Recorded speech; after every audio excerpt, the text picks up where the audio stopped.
Good morning student. व्याकरण के अंतर्गत आज मैं आपको उपसर्ग समझाने जा रही हूँ। बच्चों, हिंदी में कुछ मूल शब्द ऐसे होते हैं जिनके पहले शब्दांश लगाकर नए शब्द बनाए जा सकते हैं। जो शब्दांश शब्द के पहले जुड़ते हैं उन्हें उपसर्ग कहते हैं। शब्द में उपसर्ग लगाने से एक नया शब्द बन जाता है और उसके अर्थ में परिवर्तन आ जाता है।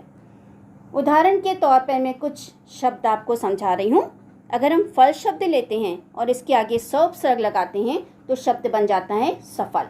इसी प्रकार जीवन शब्द के आगे अगर हम आ उपसर्ग लगाते हैं तो शब्द बन जाता है आजीवन। हार शब्द के आगे अगर हम उपसर्ग लगाते हैं तो शब्द बन जाता है उपहार। इसी प्रकार गुण शब्द के आगे अगर हम अव उपसर्ग लगाते हैं तो शब्द बन जाता है अवगुण। देश शब्द के आगे अगर हम वि उपसर्ग लगाते हैं तो शब्द बन जाता है विदेश।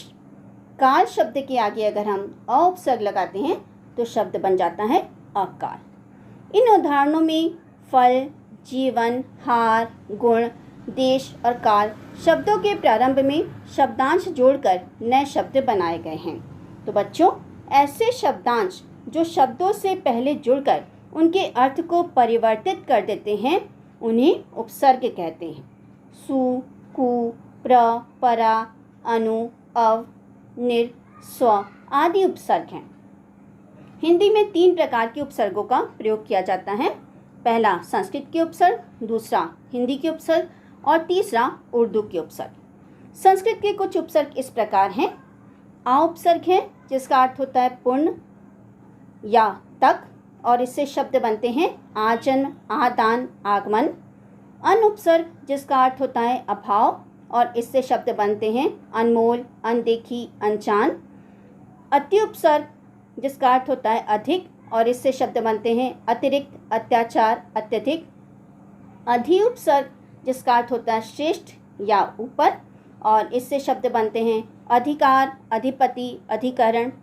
अभि उपसर्ग जिसका अर्थ होता है सामने या पास और इससे शब्द बनते हैं अभिनय, अभिमान, अभिनव। अनु उपसर्ग जिसका अर्थ होता है पीछे या समान और इससे शब्द बनते हैं अनुभव, अनुराग, अनुसार। अप उपसर्ग जिसका अर्थ होता है अनुचित या अपूर्व और इससे शब्द बनते हैं अपमान, अपशब्द, अपवाद। अव उपसर्ग जिसका अर्थ होता है बुरा और इससे शब्द बनते हैं अवगुण, अवतरण, अवशेष। उत उपसर्ग जिसका अर्थ होता है श्रेष्ठ या ऊंचा और इससे शब्द बनते हैं उत्थान, उत्कर्ष, उत्साह इत्यादि। उप उपसर्ग जिसका अर्थ होता है समान या समीप और इससे शब्द बनते हैं उपनाम, उपयोग, उपकार इत्यादि। कुउपसर्ग जिसका अर्थ होता है बुरा जिससे शब्द बनते हैं कुरूप, कुपुत, कुमार्ग इत्यादि। दुरुपसर्ग जिसका अर्थ होता है बुरा या कठिन और इससे जो शब्द बनते हैं वो हैं दुर्बल, दुर्जन, दुर्भाग्य, दुर्गम इत्यादि। हिंदी में प्रचलित संस्कृत के कुछ अन्य उपसर्ग हैं जो इस प्रकार हैं। नि उपसर्ग जिसका अर्थ होता है नीचे या भीतर और इससे शब्द बनते हैं निवास, नियम, निबंध। परा उपसर्ग जिसका अर्थ होता है विपरीत या नाश और इससे शब्द बनते हैं पराजय, पराक्रम, पराभव इत्यादि। परि उपसर्ग जिसका अर्थ होता है चारों ओर और इससे जो शब्द बनते हैं वो हैं परिक्रमा, परिपूर्ण, परिवर्तन, पर्यावरण इत्यादि। प्र उपसर्ग जिसका अर्थ होता है अधिक या आगे, इससे शब्द बनते हैं प्रगति, प्रकट, प्रबल इत्यादि। वि उपसर्ग जिसका अर्थ होता है विशेष और इससे जो शब्द बनते हैं वो हैं विदेश, विजय, विपक्ष इत्यादि। स उपसर्ग जिसका अर्थ होता है सहित और इससे जो शब्द बनते हैं वो हैं सफल, सकल, सप्रसंग, सहित इत्यादि।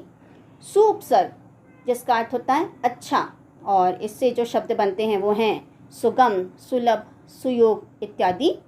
सम उपसर्ग इसका अर्थ होता है अच्छा और इसके शब्द हैं संभव, सम्मान, संपूर्ण इत्यादि।